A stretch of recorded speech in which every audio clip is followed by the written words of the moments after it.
Not sure if this is the right place, but I must ask. I'm here for myself. And I also have a new developing friendship with someone who is also newly interested in learning about human design. I'm a 1-3 projector. She's a 1-3 generator. She's been suffering from long COVID and a whole host of other ailments for years. I'm wondering how best to approach helping her if possible. I'm waiting and letting her take the lead with our exchanges, but because of her health, we have only been communicating via text. I haven't seen her or talked to her even on the phone for over 3 years. I reignited the friendship out of a desire to help her know that she's not alone.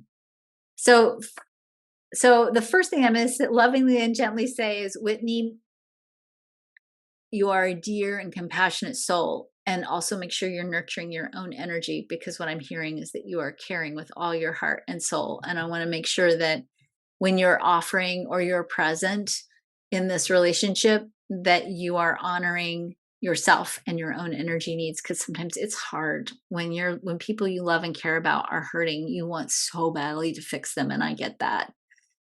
So here's the thing I will say: immune response, particularly B cell response and thymus response, is actually located in the gate 26, which is connected to the will center and deeply tied to authenticity and self-worth.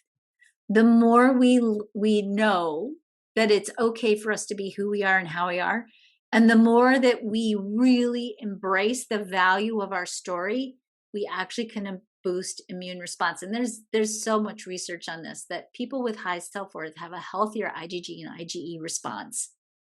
That their ability to be strong immunologically is there. I have a daughter who has COVID long haul, and it's been pretty difficult for the last year.